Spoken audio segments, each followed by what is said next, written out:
Hi hello students, welcome to LTX classes. నేను మీ SP Rajan. మనం రెగ్యులర్గా ప్రీవియస్ ఇయర్ క్వశ్చన్స్ చూస్తున్నాము. 1995లో అడిగిన క్వశ్చన్స్ మనం ఆల్రెడీ అన్నీ కూడా చూసేసాము. సో నెక్స్ట్ ఇయర్ కంటే 1996 కాకుండా నేను ప్యారలల్ అనాలిసిస్ చేద్దాం అనుకున్నాను. అంటే లెర్నింగ్ త్రూ ప్రీవియస్ ఇయర్ క్వశ్చన్స్ని కొద్దిగా మెరుగుపరుస్తూ 1995 ఒకసారి చూస్తాం, తర్వాత 2020 చూద్దాము, తర్వాత మళ్ళీ బ్యాక్ వెళ్ళి ఫార్వర్డ్. సో ఇలా నేర్చుకోవడం వలన ఏంటంటే మనకి అనాలిసిస్ దొరుకుతుంది, తెలుస్తుంటాం గత సంవత్సరం ఎలా అడిగారు, ఇప్పుడు ఎలా అడుగుతున్నారు, రెండింటిని కంపేర్ చేయడానికి వీలుగా ఉంటుంది. సో ప్యాటర్న్ మారలేదు, కొన్ని ఐడియాలజీస్ ఉన్నాయి, అలాగే గత సంవత్సరపు క్వశ్చన్ నుంచి కూడా ఎలా క్వశ్చన్స్ రిపీట్ అవుతున్నాయి అనేవి కూడా మనకి ఒక అండర్స్టాండింగ్ వస్తుంది. కాబట్టి వీఆర్ అనలైజింగ్ విత్ లాస్ట్ అంటే previous year pattern to recent pattern. అంటే ఒక 26 ఇయర్స్ బ్యాక్ అడిగిన క్వశ్చన్ని తీసుకున్నాం, దాని ద్వారా నేర్చుకున్నాం. మళ్ళీ ఇప్పుడు రీసెంట్ టైమ్స్ అంటే 2020 అనేది one of the difficult paper అడిగింది హిస్టరీ విషయంలో. ఆ హిస్టరీ విషయంలో అడిగిన క్వశ్చన్స్ని మనం డీటెయిల్గా అనాలిసిస్ చేస్తూ ఈరోజు వీడియోలోకి వెళ్తాం. వెళ్ళడానికి ముందు స్టూడెంట్స్ అందరికీ ఒక గుడ్ న్యూస్ అండి. సంక్రాంతి స్పెషల్ ఆఫర్ కింద మనము రిపబ్లిక్ డే వరకు కూడా, ఓకేనా, త్వరపడండి, డేట్ దగ్గరకు పడింది కాబట్టి. So if you are interested you can join UPSC infinity course, ఓకేనా. ఇక్కడ ఏం చేస్తున్నాం అనేది తెలుసుకున్నారంటే తర్వాత మీ డెసిషన్ మేకింగ్లో ఈజీగా ఉంటుంది. ఓకే, లెర్నర్ స్పేస్ అంటే చూడండి, లెర్నింగ్ స్టేజ్ నుంచి ఒకటి చదివి అన్నీ తెలుసుకోగలిగిన స్టూడెంట్ వేరు, ఫుల్ నాలెడ్జ్ ఉండే స్టూడెంట్ వేరు, ఐక్యూ లెవెల్ ఎక్కువ ఉండే స్టూడెంట్ వేరు, బిగినర్ వేరు. బిగినర్ నుంచి అంటే ఒక స్టార్టింగ్ నుంచి ఒక స్టూడెంట్ అనే అతను ఒక ఇనీషియల్ స్టేజ్ నుంచి కూడా లెర్నింగ్ మెకానిజం కొనసాగించడానికి ఎన్సీఆర్టీ ఫౌండేషన్ కోర్స్ ప్రొవైడ్ చేస్తున్నాము. రోజు హిందూ పేపర్లో ఎలా చదవాలి అనేదానికి డీటెయిల్గా ఎడిటోరియల్ అనాలిసిస్ యూట్యూబ్లో వస్తుంది. అలాగే తర్వాత యూపీఎస్సీకి కావాల్సిన ప్రతి సబ్జెక్ట్స్ అనేది డీటెయిల్ అనాలిసిస్ ఉంది. జీఎస్ రికార్డెడ్ కోర్సెస్ కూడా మీకు అవైలబుల్లో ఉంటాయి. అలాగే మిగతా కాంపిటేటివ్ ఎగ్జామ్స్కి ప్రిపేర్ అవ్వాలి అనుకున్న వాళ్ళకి కూడా యూపీఎస్సీ ఇన్ఫినిటీ మీరు తీసుకున్నారంటే లైఫ్ టైం సబ్స్క్రిప్షన్, కాబట్టి మీకు ఈ కోర్స్ అనేది మిగిలిన కోర్స్కైనా యాక్సెస్ కూడా దొరుకుతుంది. అలాగే సబ్జెక్ట్స్ అనేది ఎంత డీటెయిల్డ్గా లెర్న్ చేస్తామంటే ప్రతి ఒక్కటి టు ద కోర్, ఎగ్జామ్ ఓరియంటెడ్గా, ఎగ్జామ్స్లో ఎలా అడుగుతున్నారు వాటిని మనం ఎలా అప్రోచ్ అవ్వాలి, సో వాటికి ఎలా ప్రిపేర్ అవ్వాలి అనేటివి ప్రాపర్ గైడెన్స్తో మనం ప్రొవైడ్ చేస్తున్నాము. So you can see the demo courses that are available in LTX classes. ఇక్కడ ఉన్న డెమో కోర్సెస్ని మీరు చూసుకోవచ్చు. డెమో కోర్సెస్ ద్వారా మీకు ఒక ఐడియా వస్తుంది, టీచింగ్ ప్యాటర్న్, ఒక సబ్జెక్ట్ అనాలిసిస్, ఒక నెంబర్ ఆఫ్ లెక్చర్స్ అనేది, నెంబర్ ఆఫ్ స్టాఫ్ మీకు ఎలా డీటెయిల్గా ప్రొవైడ్ చేస్తున్నారని తెలుస్తుంది. తర్వాత యూ క్యాన్ డిసైడ్. అలాగే మనం ఒక కోర్స్ ప్యాటర్న్ ఫాలో అవుతున్నాం. ఏంటంటే డైలీ ఒక 5 క్వశ్చన్స్ అనలైసిస్ చేస్తున్నాం. ఒక 30 మినిట్స్ నుంచి 40 మినిట్స్ టైం తీసుకొని అనలైజ్ చేస్తున్నాం. ఎందుకంటే రోజు ఒక 30 మినిట్స్ 40 మినిట్స్ మీరు గత సంవత్సరం క్వశ్చన్ చదివి వదిలేయడం వేరండి. చూడండి, ఎందుకు ప్రీవియస్ ఇయర్ క్వశ్చన్స్ అనాలిసిస్ చేయాలి, డీటెయిల్గా చదవాలన్నదానికి నేను ఎగ్జాంపుల్ చెప్తాను. మనము స్టడీ చేసి వదిలేయడం వేరు. ఇక్కడ స్టడీ చేసి వదిలేయకూడదు. అంటే ఇది క్వశ్చన్, ఇది ఆన్సర్, ఓకే ఇలా అడుగుతారు అని తెలుసుకోవడం మాత్రమే కాదు, అలా అడిగిన వాటిలో ఆప్షన్స్ ఇచ్చింటారు, వాటి నుంచి డీటెయిల్గా చదువుకోవాలి.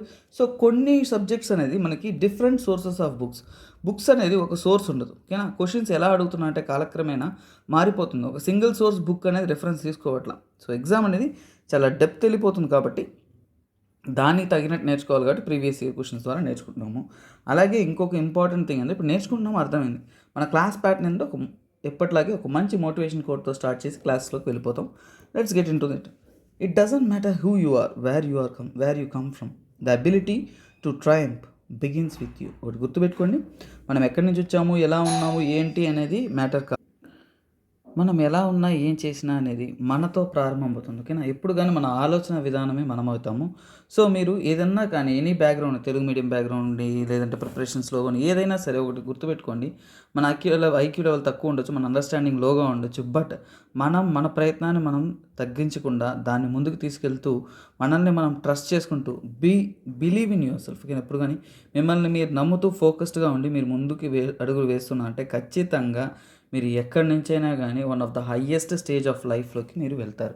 సో ఫస్ట్ థింగ్ ఏంటంటే మీతో మొదలవుతుంది ఏదైనా కానీ, దాన్ని గుర్తుపెట్టుకోండి. So keep working on your self, ఓకేనా. మీ మీద మీరు ప్రయత్నాన్ని తగ్గకుండా మీ మీద మీరు వర్క్ చేస్తూ ఉండండి. You can be successful. Okay, let's get into the question. చూడండి, with reference to the cultural history of India which one of the following is correct description of the term paramitas, ఓకేనా. చూడండి, ఇవన్నీ కూడా ఒక easy type of questions ఏం కాదు, one of the difficult type of క్వశ్చన్సే అండి. ఎందుకంటే కొన్ని వర్డ్స్ అనేది మనము వినుంటాము. కాకపోతే చూడండి, పారమితాస్ అనేది మన ఇండియన్ కల్చరల్ హిస్టరీలో ఓకేనా దానికైనా అర్థం ఏంటి? సో ఫస్ట్ ఆప్షన్ చూద్దాం. Earliest Dharmashastra text written in aphoristic sutra style కాదు.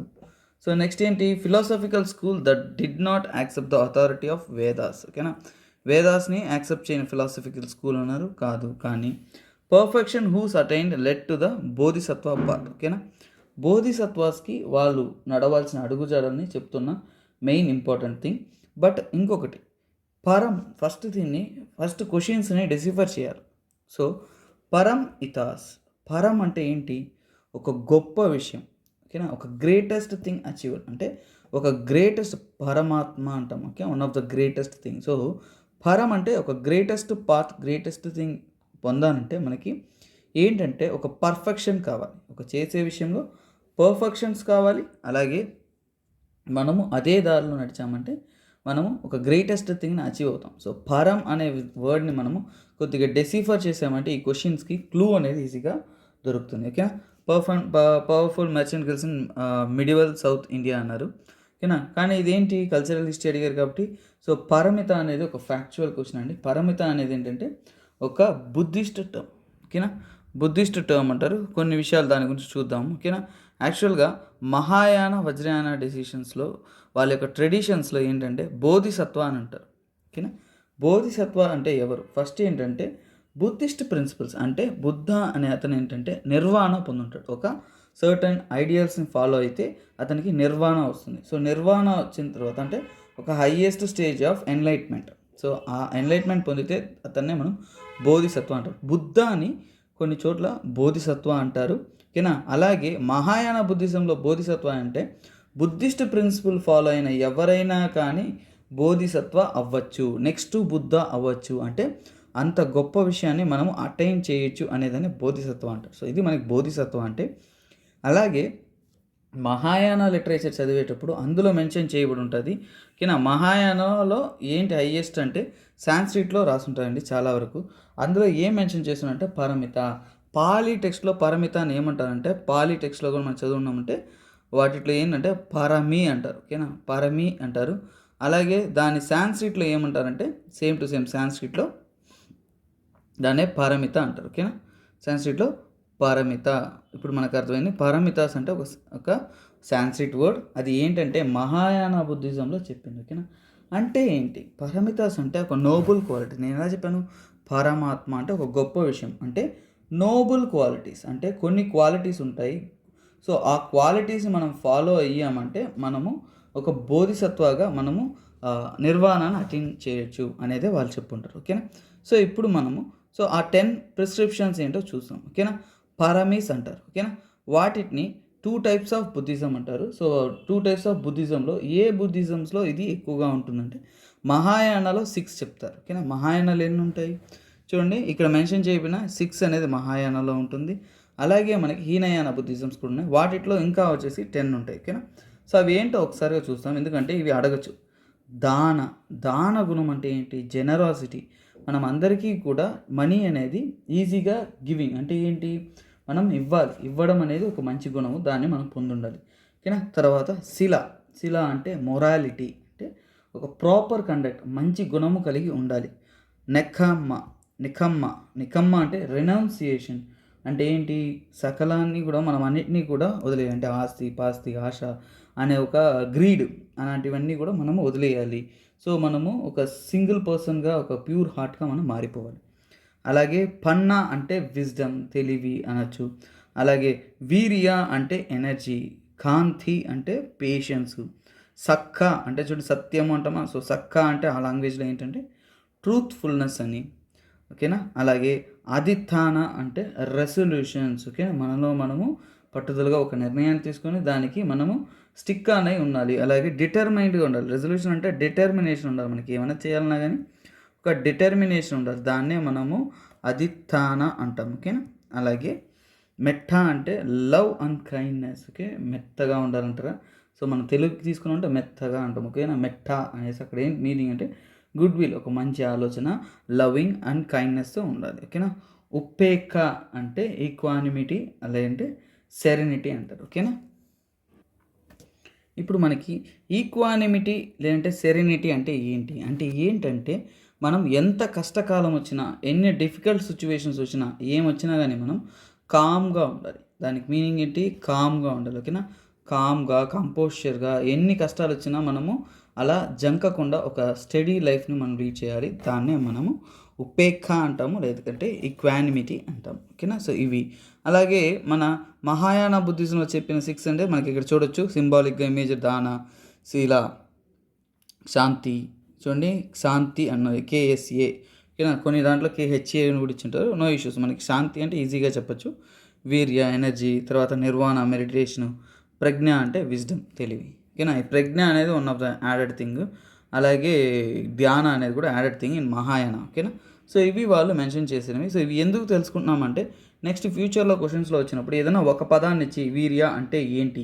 ఇన్ యాన్షియంట్ బుద్ధిస్ట్ టెక్స్ట్ అని అడగొచ్చు. అప్పుడు దానికి ఇప్పుడు క్వెషన్స్ ఎలా అడిగారు? ఇలా సెంటెన్స్ అడిగారా? ఇలాంటి సెంటెన్సెస్‌లోనే వాళ్ళు అడగతారు. సో, అందువల్ల మనము మనం ప్రిపేర్డ్‌గా ఉండాలి కాబట్టి వాటిని మనం కొద్దిగా డీటెయిల్‌గా నేర్చుకుంటాం. Okay students, let's move on to the next question. With reference to scholars literatures of ancient India consider the following statement. అంటే కింద కొన్ని స్టేట్మెంట్స్ మెన్షన్ చేస్తున్నారు. సో, వాటిలో మనము చదవాలి. ఈ క్వశ్చన్ అనేది 1995 క్వశ్చన్ నేను అనలైసిస్ చేసేటప్పుడు గుప్తా పీరియడ్లో ఒకటి ఎక్స్ప్లెయిన్ చేశాను. ఓకేనా? గుప్తా నవరత్నాలు అని చెప్పాను. ఓకేనా? నవరత్నాలు ఏంటి, అందులో ఎవరెవరు ఉన్నారనేది కూడా ఎక్స్ప్లెయిన్ చేశాను. అదే ప్రీవియస్ ఇయర్ క్వశ్చన్స్ ద్వారా చదవడం అంటారు. అంటే మనము ఇంతకుముందు ప్రీవియస్ ఇయర్ క్వశ్చన్స్ నేను ఇందాక ఎక్స్ప్లెయిన్ చేసినట్టు అది కానీ చదువుంటే ఖచ్చితంగా 2020లో ఇదే క్వశ్చన్ రిపీట్ అయినట్టే. అంతే కదా? సో, ఈజీగా you can say that this question is directly repeated from there. ఓకేనా? అంటే ఏంటి, అక్కడ చదివినప్పుడు మీరు కానీ డీటెయిల్గా చదివుంటే మనం 100 బుక్స్ చదవడానికన్నా ఒక క్వశ్చన్ని నీట్గా చదివుంటే ఖచ్చితంగా దాని నుంచే ఈ ఆన్సర్ మనం ఆన్సర్ చేయగలం. ఎందుకంటే ఇక్కడ చూడండి, కాళిదాస అనే వ్యక్తి ఎవరంటే చంద్రగుప్త 2 కాలంలో దితన్య విక్రమాదిత్య అని కూడా అంటాము. ఆ టైంలో ఉన్న వన్ ఆఫ్ ద స్కాలరు, అంటే నవరత్నాల్లో ఒక పర్సన్. ఓకేనా? నవరత్నాల్లో ఇతను ఉన్నాడు. ఓకేనా? ఇతను నవరత్నాల్లో ఒక మనిషి. ఓకేనా? సో, ఇప్పుడు మనకి తెలుసు కాళిదాస్ అని. సో, ఆప్షన్ 3 అనేది ఓకేనా, ancient consider the following statement which of the following is correct. So, ఇదేంటి, కాళిదాస ఇస్ అసోసియేటెడ్ చంద్రగుప్త 2 అంటే కరెక్ట్. సో, 3 అనేది కరెక్ట్. సో, ఆప్షన్ 1 అనేది ఎలిమినేట్ అయిపోతుంది. సో, 3 అనేది కరెక్ట్ అవ్వడంతో ఆప్షన్ 1 ఎలిమినేట్ అయిపోయింది కాబట్టి సో, ఇప్పుడు మిగిలిన ఆప్షన్స్లో చూడాలి. ఓకేనా? అదే నవరత్నాస్ కానీ మీరు చాలా క్లియర్గా ఇంతకుముందు చెప్పిన ఎక్స్ప్లెనేషన్లో చూస్తున్నారంటే అక్కడ అమరసింహ, అమరసింహ అనే అతనే ఉంటే అదే నవరత్నాలు ఇంకో వ్యక్తి అండి. ఓకేనా? అమరసింహ అనే వ్యక్తి ఎవరంటే సేమ్ టు సేమ్ అదే నవరత్నాల్లో ఇంకొక వ్యక్తే ఈ అమరసింహ. సో, ఆబ్వియస్లీ మనకి ఆన్సర్ దొరికేసింది. సో, ఇక్కడ ఏంటి, సో ఆప్షన్ 2 అనేది హర్షవర్ధన సంబంధించిన వ్యక్తి కాదు. So, 2 eliminated. ఓకేనా? 3 కరెక్ట్, 2 ఎలిమినేటెడ్. అంటే ఇక్కడ ఆప్షన్ ఏ పోతుంది, డి పోతుంది. ఇప్పుడు పనిని గురించి తెలియాలి. ఓకేనా? పనిని అనే అతను ఎవరి కాలంలో ఉన్నాడు? పనిని యొక్క టైం చూశారనుకోండి, మగధన్ డైనాసిటీలో మౌర్యాస్కి ముందు ఉంటాడు. అంటే 6th సెంచరీ నుంచి 4th సెంచరీ బీసీ కాలంలో ఉంటారు. అలాగే పుష్యమిత్ర శుంగా వచ్చేసి 2nd సెంచరీ బీసీ. సో, ఖచ్చితంగా వీళ్ళిద్దరు అసోసియేట్ అయ్యేదానికి ఛాన్సే లేదు. ఎందుకంటే మౌర్యన్ డైనాసిటీ తర్వాతనే పుష్యమిత్ర శుంగా వస్తాడు. సో, ఆబ్వియస్లీ పనిని ఏ కాలంలో మనం చదివామనేది గుర్తుంటే చాలు. You can answer that this is also. So, అప్పుడు ఏంటి, ఇప్పుడు ఆన్సర్ ఏమవుతుంది మనకి, 1 రాంగ్ అయిపోయింది, 2 రాంగ్ అయిపోయింది. So, obviously option C is right answer. ఓకేనా? కాకపోతే ఇది కొద్దిగా ట్రికీ. మనకి ఆ కాలం అసోసియేషన్ అనేది తెలిసి ఉండాలి. ఓకేనా? ఎవరి కాలంలో ఎవరున్నారు అనేది కొన్ని ఐడియా అనేది తెలిస్తేనే మనం ఆన్సర్ చేయగలం. ఓకేనా? సో, లేదంటే మనము ఈ క్వశ్చన్ ఏంటంటే చూడండి, అమరసింహ. ఓకేనా? లేదంటే ఇంకా ఈజీగా ఆన్సర్ చేయొచ్చు. ఇప్పుడు అమరసింహ అనేది నవరత్నాల్లో ఒకరు అని తెలిస్తే చాలు, ఈ ఆన్సర్కి మనకి ఈ క్వశ్చన్కి ఆన్సర్ దొరికేస్తుంది. ఓకేనా? ఎందుకని, అమరసింహ అనే వ్యక్తి నవరత్నాల్లో చంద్రగుప్త 2 పీరియడ్లో ఉన్నాడు అంటే ఖచ్చితంగా ఈ ఆప్షన్ రాంగ్. ఆప్షన్ 2 రాంగ్ ఏంటంటే ఏ పోతుంది, బి పోతుంది, సి పోతుంది, డి పోతుంది. C is your right answer. So, obviously మనం క్విక్గా మన ఆన్సర్ని మనం రాబట్టగలం. So, it depends on the approach that you are doing towards the examination. ఓకేనా? సో, ఇప్పుడు అమరసింహ ఒకరు మనకు తెలుసుంటే చాలు. ఓకేనా? సో, ఇప్పుడు వాళ్ళ గురించి కొన్ని విషయాల్ని మనం చదువుతాం. ఓకేనా? ఇక్కడ ఏం చెప్పారు, అమరసింహ ఏంటి, చంద్రగుప్త 2 కాలంలో అతని కోర్టులో ఉన్న వ్యక్తి, నవరత్నాల్లో ఒక అతను. సో, ఆబ్వియస్లీ 2 అనేది incorrect. So, you got your answer. కాకపోతే నేను ఇంతకుముందు లెక్చర్స్లో చెప్పాను కదా, అదే నవరత్నాస్ గురించి చెప్పిన విషయాలు ఇదే. కాళిదాస అనే వ్యక్తి ఎవరంటే సాంస్క్రిట్ పోయెట్. హరిసేన అనే అతను కూడా సాంస్క్రిట్ పోయెట్. సో, ఇప్పుడన్నా కూడా మనం జాగ్రత్తగా చదవాలి. ప్రీవియస్ ఇయర్ క్వశ్చన్ చదివేటప్పుడు కొద్దిగా క్లియర్ డీటెయిల్ లెర్నింగ్ అనేది చేశారు. అమరసింహ అనే వ్యక్తి లెక్సికోగ్రాఫర్ అంటే ఏంటో వొకాబులరీ మనం తెలుసుకోవాలి. డిక్షనరీ రైటింగ్స్ అనేది చేసే వాళ్ళని మనం లెక్సికోగ్రాఫర్ అని అంటాము. నెక్స్ట్ ధన్వంతరి అనే అతను ఫిజిషియన్, డాక్టర్ లాగా. అలాగే కహాపనాక అనే అతను ఆస్ట్రాలజరు, శంకు అనే అతను ఆర్కిటెక్ట్, వరాహమిహిర అనే అతను ఆస్ట్రానమరు, వరౌచి అనే అతను ఏంటంటే గ్రామర్, సాంస్క్రిట్ స్కాలరు, విత్తల్ భట్ట అనే అతను మెజిషియన్. సో ఇప్పుడు మనం చాలా జాగ్రత్తగా కూడా అందరూ కూడా ఏ పోస్ట్లో ఉన్నారనేది కూడా మనకి చాలా జాగ్రత్తగా తెలుసుకోవాలి. ఎందుకంటే క్లిక్ ఆన్ అయిందంటే అక్కడ ఆన్సర్ అనేది మనకి అయిపోతుంది. మరియు పనిని గురించి కొన్ని చెప్తాను. పనిని అనే అతను ఎవరంటే ఒక సాంస్క్రిట్ ఫిలాలజిస్ట్ అంటారు. ఓకేనా, ఫిలాలజిస్ట్ అంటే ఇతను పనిని ఎవరు? Sanskrit philologist. ఓకేనా, ఫిలాలజిస్ట్ అంటే ఒక లాంగ్వేజ్ గురించి రీసెర్చ్ చేసే అతను. ఓకేనా, సో అతను లాంగ్వేజ్ ఫార్మేషన్స్కి అంటే వర్డ్స్ ఎలా ఫామ్ అవుతాయి, ఆ పదాలు ఎలా క్రియేట్ అవుతాయి, అంటే ఇప్పుడు ఒక లాంగ్వేజ్ ఉందంటే సాంస్క్రిట్, దానికి వర్డ్స్ అనేవి ఉంటాయి, లెటర్స్ ఉంటాయి, అవి ఎలా ఫామ్ అయ్యాయి అనే వాటిని చదువుతారు. అలాగే ఇతను ఏమంటారంటే ఫాదర్ ఆఫ్ లింగ్విస్టిక్ అని కూడా అంటారు. ఓకేనా, ఫాదర్ ఆఫ్ లింగ్విస్టిక్స్ అని కూడా అంటారు. ఎందుకంటే ఇలాంటి పాయింట్స్ అనేది మనకి యూజ్ అవుతుంది. సో ఇంపార్టెంట్, మనం చాలా జాగ్రత్తగా ఉండాలి. పనిని అనేది చాలా వరకు చాలా రచనలు చేశాడు. అందులో ఏంటంటే అష్టాధ్యాయి అనేది చాలా ఇంపార్టెంట్. ఓకేనా, ఏంటది అష్టాధ్యాయి. సో ఇలాంటి సమయాలను మనం చదువుకోవాలి, గుర్తుపెట్టుకోవాలి. అలాగే ఇతను రాసిన కొన్ని బుక్స్లో నుంచి తీయబడింది వ్యాకరణం. ఈరోజు మనము గ్రామర్ అని చదువుతున్నాం, వ్యాకరణం అనేది. సో వ్యాకరణ అనేది పనిని రాసిన బుక్స్ నుంచే తీయబడింది. ఓకేనా, ఇతను ఇంకా ఏంటంటే మార్ఫాలజికల్ అనాలిసిస్లో థీరీస్ అనేది చాలా ప్రొవైడ్ చేశారు. సో ఇతను ఒక థీరీకి ఒక అనాలిసిస్ అనేది తీశాడు, ఏంటంటే మార్ఫాలజికల్. ఓకేనా, morphological analysis. So morphological analysis అంటే ఏంటంటే ఒక పదం ఎలా తయారైంది, ఒక పదం అనేది ఎలా ఫామ్ అయింది అనే దాన్ని తెలియజేసేదే morphological analysis. So present day వరల్డ్లో ఇది ట్రెండింగ్ ఉండే ఒక టాపిక్. సో ఈరోజు present generation 21st century 20th centuries వాళ్ళు స్టడీ చేసిన మార్ఫాలజికల్ స్టడీ అనేది, ఇతను చెప్పిన స్టడీ అనేది చాలా వరకు కోరిలేటెడ్గా ఉంది. సో ఇతని యొక్క ఇంపార్టెన్స్ అనేది మనకి ఎక్కువే. సో మనకు అర్థమైంది, పనిని అనే తను లాంగ్వేజ్ మీద ఎక్కువగా రీసెర్చ్ చేశాడు. ఏ లాంగ్వేజ్ అంటే సాంస్క్రిట్ ఫిలాలజిస్ట్ అంటే ఏం చెప్పాను, అలా వర్డ్స్ ఇవన్నీ ఎలా ఫామ్ అయిందంటే రీసెర్చింగ్ లాంగ్వేజ్, అంటే లాంగ్వేజ్ దాని యొక్క హిస్టరీ అని రీసెర్చ్ చేసే అతనే పనిని అంటారు. So no issues. సో ఇక్కడ వరకు మనకి క్లియర్గా అర్థమైంది. Let's move on to the next question. With reference to religious history of India consider the following statements. ఓకేనా, ఇది వన్ ఆఫ్ ద డిఫికల్ట్ అనుకుంటాము, కానీ ఒక పదం అనేది మనకు అర్థమైంది అంటే అక్కడి నుంచి మనకి ఆన్సర్ అనేది క్లిక్ ఆన్ అయిపోతుంది. Let's go to the question how it provides answer. So ఇక్కడ Sthaviravadins belong to Mahayana Buddhism అన్నారు. ఓకేనా, స్థావిరవాదిన్స్ అనేవాళ్ళు మహాయాన బుద్ధిజంకి చెందిన వాళ్ళు అని ఉన్నారు.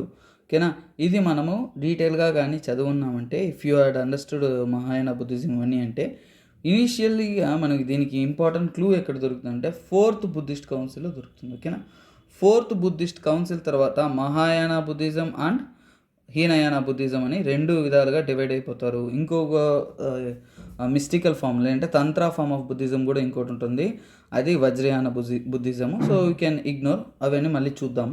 సో ఇప్పుడు ఏంటంటే ఇక్కడ స్థావిరవాదిన్స్ అనే వాళ్ళు ఒక మహాయాన బుద్ధిజం ఫామ్ అవడానికి ముందు నుంచి కూడా ఉన్నవాళ్ళే.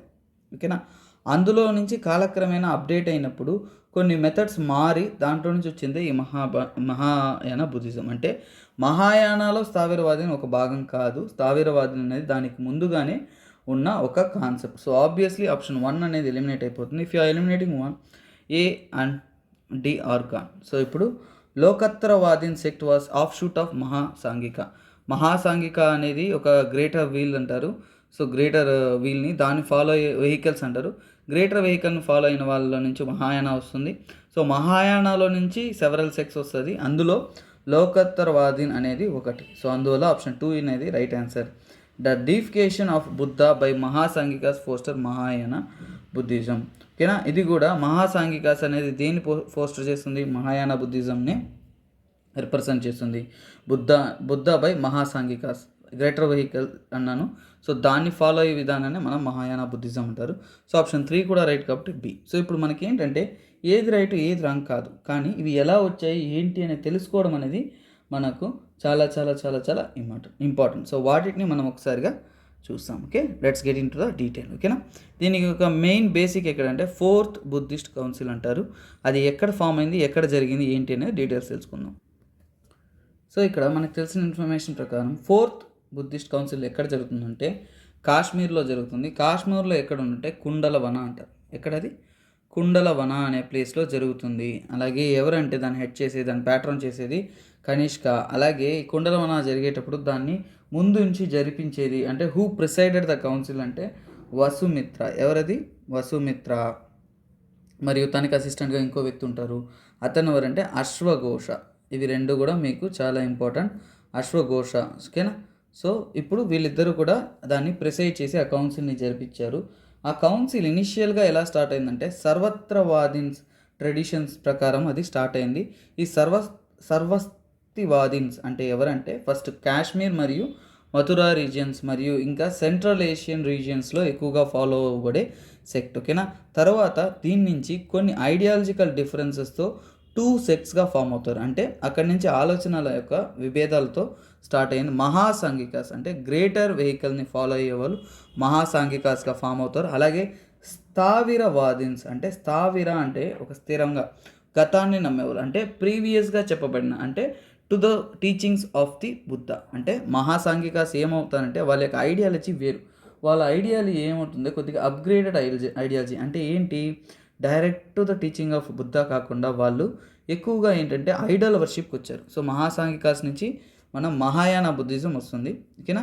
సో మహాసాంఘికాస్ నుంచి వచ్చే బుద్ధిజం ఏంటి, మహాయానాలో ఏంటంటే వాళ్ళు ఐడల్ వర్షిప్ తీసుకొస్తారు. అంటే బుద్ధునికి ఒక రూపం ఇస్తారు, రూపం ఇచ్చి ఐడల్ని వర్షిప్ చేస్తారు. ఇంకా ఏంటంటే బోధిసత్వాస్ అని చెప్తారు.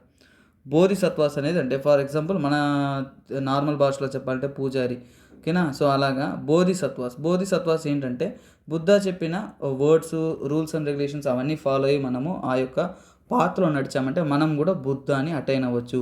అంటే బుద్ధాకి ఇచ్చే రెస్పెక్ట్ మీరు బోధిసత్వాస్ కూడా ఇవ్వాలి అనే ఒక ఐడియాలజీతోనే మహాయాన బుద్ధిజం అనేది వస్తుంది. కాదు, మేము గతంలో బుద్ధ అనే అతను ఒక గుడ్ టీచర్, అతను చెప్పిన విషయాలని మేము గట్టిగా నమ్ముతాము, అది it's a doctrine of elders అంటారు. అంటే గతంలో చెప్పిన బుద్ధ టీచర్స్ని టు ద కోర్ అలాగే ఫాలో అవుతామంటారు. వాళ్ళనే మనం స్థావిరవాదిన్స్ అంటారు. వాళ్ళ నుంచి వచ్చింది హీనయానిస్ట్ సెక్ట్. ఓకేనా. వీళ్ళు లెస్సర్ వెహికల్స్ అని అంటారు. ఏంటంటే ఒక సెల్ఫ్ డిసిప్లైన్ మెడిటేషన్ చేస్తే చాలు, మేము ఒక టీచర్గానే తీసుకుంటాము, అతనికి రూపం అక్కర్లా. అంటే చాలా వరకు బుద్ధునికి వచ్చేసి రూపం ఉండదండి. సో ఇనిషియల్ స్టేజెస్లో ఉండదు. సో వీళ్ళేంటి బుద్ధునికి రూపం లేకుండానే వర్షిప్ చేస్తారు, అతను ఒక టీచర్గానే వర్షిప్ చేస్తారు. ఓకేనా. హీనయానా సెక్ట్ నుంచి మళ్ళీ వస్తుంది ఇంకోటి తెరవాడ అని కూడా అంటారు. ఓకేనా. తెరవాడ సెక్ట్ అంటారు. అంటే ఒక రీజియన్ బట్టి. ఓకేనా. ఒక ఏ రీజియన్స్లో వాళ్ళు నమ్ముతారో దాన్ని బట్టి వాళ్ళు పేర్లు మారుతాయి, అంతకుమించి ఏం లేదు. మోస్ట్లీ తెరవాడ బుద్ధిజం ఎక్కడెక్కడంటే మ్యాన్మార్, కంబోడియా, లావోస్ ఉంటుంది చూసారా. మన ఇండియన్ డయాగ్రామ్ తీసుకున్నామంటే ఇండియన్ డయాగ్రామ్కి ఈస్టర్న్ సైడ్లో ఉండే కంట్రీస్ అంటే ఇక్కడ ఈ రీజన్స్లో ఉండే కంట్రీస్ అన్నీ కూడా మోస్ట్లీ తెరవాడ బుద్ధిజంని వాళ్ళు ఫాలో అవుతూ వస్తారు. ఓకేనా. సో ఇవన్నీ మనకి జస్ట్ నార్మల్ థింగ్స్ మనకు తెలిసిందే. సో అలాగే మహాయాన బుద్ధిజం అప్పుడు మనం కొన్ని తెలుసుకోవాలి. ఏంటంటే వాళ్ళు సాంస్క్రిట్ని ఎక్కువగా ప్రొపాన్ చేసేవాళ్ళు. హీనయాన వచ్చేసి ఎక్కువగా పాలీ టెక్స్ట్లో వాళ్ళు ఫాలో అయ్యారు. సో లాంగ్వేజ్ విషయానికి వచ్చినప్పుడు కూడా మనం ఒక క్లారిటీ అనేది తెలుసుకోవాలి.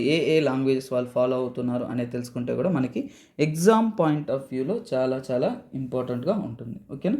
సో ఇవి ఇక్కడ మనకి తెలుసుకోవాల్సిన విషయం. ఇంకొక కాన్సెప్ట్ చెప్తాను. ఏంటంటే ఫోర్త్ బుద్ధిస్ట్ కౌన్సిల్ కాశ్మీర్లో జరిగిందా అంటే అవును, కానీ అదేలాగా ఫోర్త్ బుద్ధిస్ట్ కౌన్సిల్ ఇంకోటి జరిగిందండి. ఇది ఏంటి, మహాయాన డామినెన్స్గా జరిగింది వచ్చేసి ఎక్కడ మన కాశ్మీర్లో జరిగింది. కానీ ఈ కాన్సెప్ట్ మీరు కమ్ అక్రాస్ అయ్యి ఉంటే నో ప్రాబ్లం, లేదంటే తెలుసుకోండి. ఎందుకంటే ఫోర్త్ బుద్ధిస్ట్ కౌన్సిల్ అనేది శ్రీలంకలో ఒకటి జరుగుతుంది. ఓకేనా. అది ఎవరి తరపున అంటే తెరవాడ బుద్ధిజం తరపున అంటే దాన్ని నమ్మే పీపుల్స్ అంతా కూడా కలిసి ఎక్కడంటే శ్రీలంకలో ఫామ్ చేస్తారు. శ్రీలంకలో ఎక్కడంటే it's a place called Anuradhapura. ఏంటది, అనురాధపుర అనే ప్లేస్లోనే వీళ్ళు ఫోర్త్ బుద్ధిస్ట్ కౌన్సిల్ అనేది జరుపుతారు. ఓకేనా. సో విలగాంబ అక్కడ రూలర్ ఎవరంటే విలగాంబ. అనురాధపుర అన్నప్పుడు రూల్ చేసేది విలగాంబ. తర్వాత కాలంలో అతను చాలా వరకు సబ్సైడ్ అయిపోతాడు, అక్కడ అంత స్ట్రాంగ్ రూల్స్ కొనసాగించలేడు కాబట్టి. అలాగే మహాయాన అనేది dominant factor. Present day world పరంగా కూడా తీసుకున్నామంటే ఎక్కువగా ఫాలో అయ్యేది ఏంటంటే మహాయానానే ఎక్కువగా ఫాలో అవుతున్నారు. సో అందువల్ల దీన్ని రిజెక్ట్ చేశారు. సో ఈ 4th బుద్ధిస్ట్ కౌన్సిల్ ఇక్కడ ఫామ్ అయిన దాన్ని రిజెక్ట్ చేశారు. సో మీరు ఎగ్జామ్ పాయింట్ ఆఫ్ వ్యూలో చదివేటప్పుడు అప్పుడే డీటెయిలింగ్గా చదివేయండి. 5th బుద్ధిస్ట్ కౌన్సిల్ ఎక్కడ జరిగింది అనేది కూడా తెలుసుకోండి. ఎందుకంటే బర్మాలో 1871లో ఫామ్ అవుతుంది 5th. అలాగే 6th బుద్ధిస్ట్ కౌన్సిల్ కూడా జరుగుతుంది, అది కూడా మ్యాన్మార్లోనే ఒక 1954 టైంలో జరుగుతుంది. ఓకేనా. సో ఇవన్నీ కూడా వాటి గురించి కొద్దిగా డీటెయిలింగ్ అనేది మీరు తెలుసుకోండి. So it helps you lot in preparations. ఓకేనా. సో ఇది అర్థమైంది. So now let's move on to the next topic. చూడండి, ఎక్స్ట్రా కేర్ఫుల్, బుద్ధిజం గురించి 2020లో 2 క్వశ్చన్స్ వచ్చేసాయండి. ఓకేనా. పరమితాస్ అనే ఒక క్వశ్చను, అలాగే ఇక్కడ Buddhist council related question. So అందువల్ల మనం ఎంత చదివినా సరిపోదు. సో ఈ టాపిక్ నుంచి రెగ్యులర్గా బుద్ధిజం జైనిజం నుంచి రెగ్యులర్గా ప్రతి ఇయర్ పేపర్లో క్వశ్చన్ వస్తుందంటే మనం ఏం చేయాలి, దీన్ని ఎంత డెప్త్ వీలైతే అంత డెప్త్ చదవచ్చు. ఓకేనా. సో ఇప్పుడు మిగిలిన సబ్జెక్ట్స్ అన్నీ చదవడం ఒక ఎత్తు అయితే, దీన్ని ఎంత డెప్త్ వీలైతే అంత డెప్త్, ఎంత కంటెంట్ వీలైతే అంత కంటెంట్ కలెక్ట్ చేసుకొని నీట్గా దాన్ని మనం వాటికైన అర్థాలు అన్నీ తెలుసుకొని చదవడం అనేది ఉన్నతం. ఓకేనా. సో అలా కొన్ని ఇంపార్టెంట్ టాపిక్స్ ఉంటాయి, వాటిని మనం పర్టికులరైజ్ చేసి చదవాల్సిన నెసెసిటీలో ఉన్నాం. Let's move on to the next question. Consider the following events. So బిలోలో కొన్ని ఈవెంట్స్ ఇచ్చారు. ఓకేనా. In the history of India, correct chronological order. ఈ మధ్య ట్రెండింగ్లో ఉండే క్వశ్చన్స్ ఏంటంటే క్రొనాలజికల్ ఆర్డర్, అంటే మనకి ఖచ్చితంగా ఇయర్స్ తెలిసి ఉండాలి, అప్పుడే మనం చెప్పగలము. ఓకేనా. సో ఇక్కడ చూడాలి. సో ఇక్కడ చూసిన దాంట్లో ఏంటంటే ఇవన్నీ ప్యూర్ ఫ్యాక్ట్స్ కాబట్టి, సో మనకి ఎవరు ఎప్పుడు రూల్ చేశారు అనేది తెలిస్తేనే వీటికైనా ఆన్సర్స్ వస్తుంది. So let's go on to this question. ఓకేనా. సో ఇప్పుడు ఒకటి తెలుసు నాకు, చోళా పరాంతక వచ్చేసి లేటర్ చోళా. ఓకేనా. లేటర్ చోళా అంటే మనకు తెలుసు కదా, లేటర్ చోళాస్ అంటే ఏంటి, ఫస్ట్ అనేది ఏన్షియంట్ ఇండియాలో స్టార్టింగ్లో చూస్తాము. ఓకేనా. తర్వాత ఏడీలో చోళాస్ చూస్తాం, అందులో ఒకతనే ఈ పరాంతక చోళా. ఓకేనా. పరాంతక చోళాకు ముందే మన పల్లవాస్ ఉంటారు. ఓకేనా. ఏంటి, సేమ్ సౌత్ ఇండియాలో ఉంటారు కాబట్టి వాళ్ళు ఎప్పుడు ఉంటారు, పల్లవాస్ ఉన్నప్పుడు పాండ్యాస్ చేరాస్ అంతా ఉంటారు. సో ఆబ్వియస్లీ నాకు ఇయర్ గుర్తు రాకపోయినా కానీ ఒకటి తెలుసు, పల్లవాస్ అనేది చోళాస్ కంటే ముందు వస్తారు ఆబ్వియస్లీ ఇక్కడ. సో ఈ 2 ఆప్షన్స్ అనేది ఈజీగా ఎలిమినేట్ అయిపోతుంది. ఎందుకు 3-2 ఉందా. సో ఈ 2 ఆప్షన్స్ ఎందుకని, ఫస్ట్ వాళ్ళు ఏ ఆప్షన్ ముందు పెట్టారు, చోళా అని ఫస్ట్ పెట్టారు, తర్వాత పలవాన్ పెట్టారు. కాబట్టి ఈ 2 ఆప్షన్స్ అనేది నాకు ఇయరే గుర్తు రాకపోయినా కానీ మనం మ్యాప్ నార్మల్ స్టడీస్ చేస్తున్నా కానీ మనం ఈజీగా చెప్పగలము, చోళా అనేది లేటర్గా వస్తారు, పరంతక చోళా అనే అతను నెక్స్ట్ లేట్గా వస్తాడు. ఓకేనా. ఇంపీరియల్ చోళాస్ అని కూడా అంటారు, వీళ్ళని ఏమంటాం మనం, ఇంపీరియల్ చోళాస్ అని కూడా అంటాము. సో ఆబ్వియస్లీ నేను ఇయర్ ఏమి గుర్తు రాకపోయినా ఒక బేసిక్ తెలిసిందంటే I can go for eliminating 2 options. So ఇప్పుడు 2 ఆప్షన్స్ ఎలిమినేట్ చేసేసానంటే మన పాసిబిలిటీ 50% అనేది పెరిగిపోతుంది. ఓకేనా. Your chance to select in exam has been increased by 50%. ఇప్పుడు మనము కొద్దిగా డీటెయిల్గా అది ఏ కాలము ఏంటి అనేది మనం చూడాలి. ఎందుకంటే ఇక్కడ చూసే కింగ్స్ అన్నీ కూడా ఎలా ఉంటారంటే, నెక్స్ట్ ఏంటంటే వీళ్ళంతా కూడా కోరిలేటెడ్, ఒకే కాలము కొద్దిగా డిఫరెన్స్తో ఉండేవాళ్ళు. ఓకేనా. సో ఈ మ్యాప్ తీసుకున్నామంటే ఏ రీజియన్స్ అనేది మనకి ఇప్పుడు ఇంపార్టెంట్ కాదు, ఏ టైం అనేది ఇంపార్టెంట్. ఓకేనా. చూడండి, గుర్జాస్ ప్రతిహారాస్ అనేది ఈ రీజియన్స్లో ఉంటారు, పాలాస్ అనేది మోస్ట్లీ ఈస్టర్న్ ఇండియాలో ఉంటారు. ఓకేనా. ఓకేనా. సో ఇప్పుడు మనము ప్రతిహారాసు మరియు పాలాస్ ఏ కాలానికి చెందిన వాళ్ళని గుర్తుపెడితే మనకి ఆన్సర్ అనేది వచ్చేస్తుంది. మహేంద్రవర్మ వచ్చేసి పల్లవాస్ని ఎప్పుడు స్థాపిస్తారంటే ఎర్లీగా 590 AD నుంచి 630 AD వరకు పరిపాలిస్తాడు. సో ఇది మనకు తెలుసు. అలాగే తర్వాత పాలా ఎప్పుడు, కింగ్ బోజా ఎప్పుడు. గోపాల కాలం వచ్చేసి 750 ADగా ఉంటుంది అప్రాక్సిమేట్గా మనకి 750 AD. అలాగే కింగ్ బోజా వచ్చేసి 800 అంటే 800 and 850 AD ఆ టైంలో కింగ్ బోజా ఉన్నారు. అలాగే గుర్జాస్ ప్రతిహారాస్ టైంలో. అలాగే నెక్స్ట్ ఎవరు, కింగ్ పరాంతక వచ్చేసి 900. ఓకేనా. సో ఇదైతే ఈజీగా తెలుసు మనకి, చోళాస్ లాస్ట్లో వస్తారు కాబట్టి. సో ఇక్కడ మనకి చోళాస్ గురించి ఆలోచించాల్సిన అవసరం, ఆబ్వియస్లీ లాస్ట్ పొజిషన్లో ఉంది కాబట్టి యూ కెన్ ఇగ్నోర్.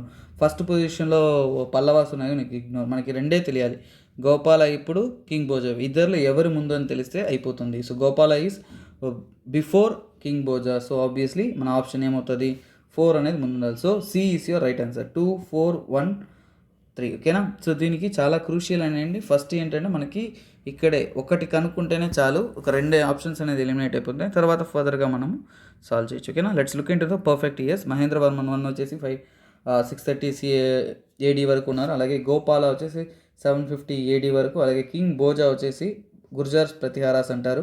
వాళ్ళ యొక్క రీజియన్స్ చూడండి, గుర్జాస్ ప్రతిహారాస్ అనేది మోస్ట్లీ సెంట్రల్ ఇండియా మరియు most of the middle of the India, అంటే కొద్దిగా డెక్కన్కి పైగా వాళ్ళు కంట్రోల్ చేశారు. పాలాస్ అనేది మోస్ట్లీ ఈస్టర్న్ ఇండియా. అలాగే అదే టైంలో ప్యారల్గా ఇంకో కింగ్డమ్ జరిగేది రాష్ట్రకూటాస్. అంటే మనం హిస్టరీ చదివేటప్పుడు వీళ్ళ ముగ్గురు మధ్య కూడా క్లాషెస్ అనేది జరుగుతూ ఉంటాయి. అవి ఏందో కూడా మనం చదువుతూ మనం డీటెయిలింగ్ అనేది పోతూ ఉండాలి. ఓకేనా. సో ఇక్కడ మనము ఇయర్స్ అనేది ప్రొవైడ్ చేస్తాం. So we know that based on the years. So ఇప్పుడు కింగ్ అనేది ఏ కాలంలో వాళ్ళు ఉన్నారు అనేది కూడా మనకి బ్రెయిన్లో వ్యూ అయిపోయిందంటే it is a easiest question that we can solve. ఓకేనా. Let's come to the next question. Which of the following phrases defined the nature of hundi? ఓకేనా. Hundi given in the generally refer to the sources of the post Harsha period. Hundi అనేది post Harsha పీరియడ్లో ఎలా refer చేస్తారు అంటే medieval ఇండియాలో మనం చదివేటప్పుడు హుండీ అనేది దేన్ని రిప్రజెంట్ చేస్తుందో తెలియాలి. చూడండి, and advisory issued by the king to the subordinates. ఓకేనా. కింగ్ నుంచి సబార్డినేట్స్కి ఇచ్చిన అడ్వైజరీ అంట కాదు. Diary to maintain the daily accounts maintain చేస్తే డైరీ అంటే కాదు. ఓకేనా. And order from the feudal lord to his subordinates కాదు. ఆన్సర్ ఏంటంటే బిల్ ఆఫ్ ఎక్స్చేంజ్. ఎలా బిల్ ఆఫ్ ఎక్స్చేంజ్ అనేది ఒకసారిగా మనం ఎక్స్ప్లెనేషన్ చూద్దాం. ఓకేనా. యాక్చువల్గా ఒక రికార్డ్ ఆఫ్ డిపాజిట్స్ లాగా ఇక్కడ మీరు ఈ డిస్క్రిప్షన్ చదవండి, మీకు వికీపీడియాలో సెర్చ్ చేసినా కానీ ఫస్ట్ వచ్చే పేరా ఇదేనండి. ఎందుకంటే హుండీ అంటే ఏంటంటే it's a financial instruments. Medieval India టైంలో it's a financial instrument for the trade and credit transactions.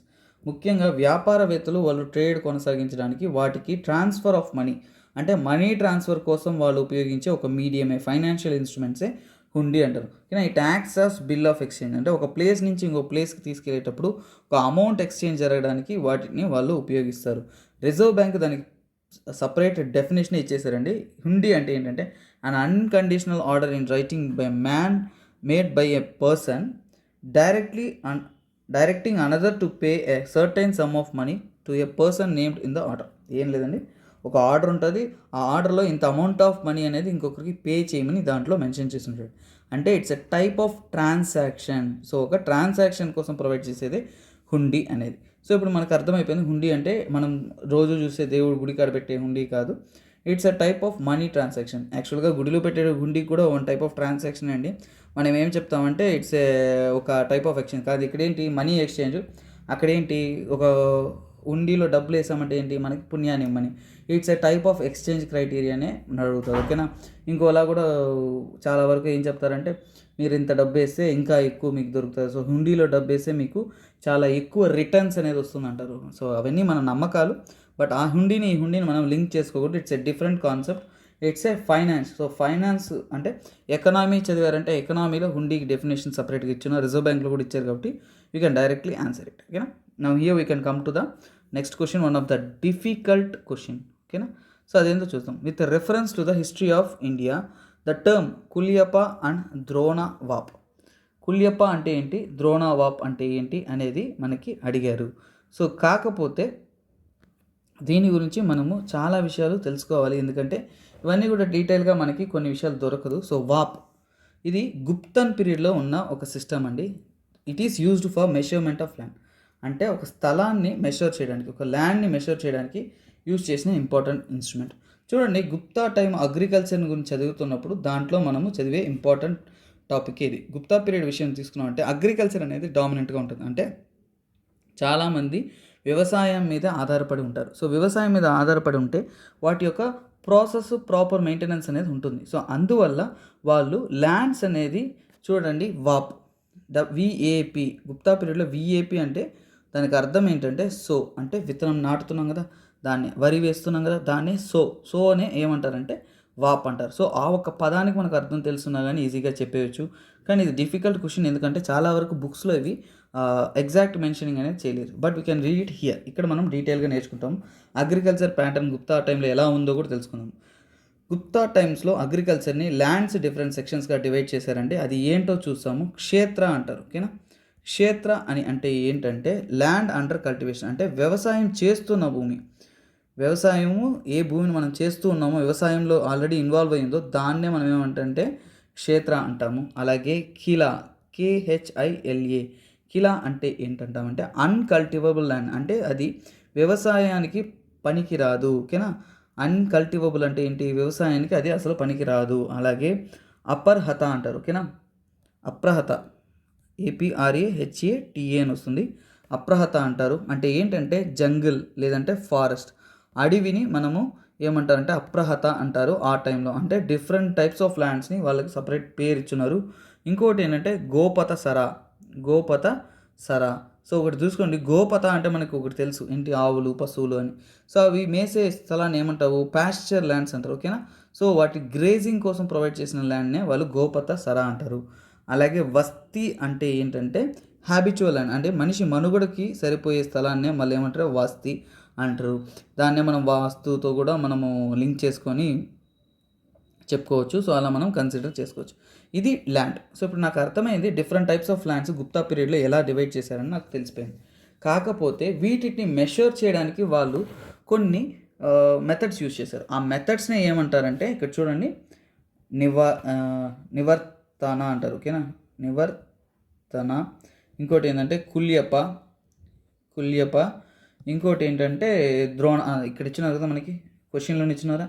So Drona వాప, ఓకేనా, కుల్యవాప అంటారు, అలాగే ద్రోణవాప అంటారు. ఇవన్నీ ఏంటంటే ఇలాంటి ఒక డిఫరెంట్ టైప్స్ ఆఫ్ ల్యాండ్ ఉందని తెలుసు, దాన్ని డివైడ్ చేయాలి కదా.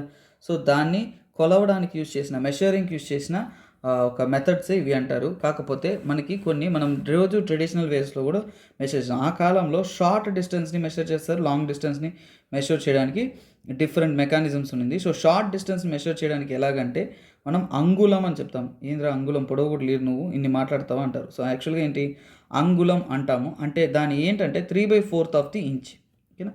మనము రోజు వాడుతున్న ఊత పదాల్లో ఒక పదమే అది, అంగుళం అనేది, అది 3/4 ఆఫ్ ద ఇంచ్. అలాగే హస్త అంటారు, ఓకేనా.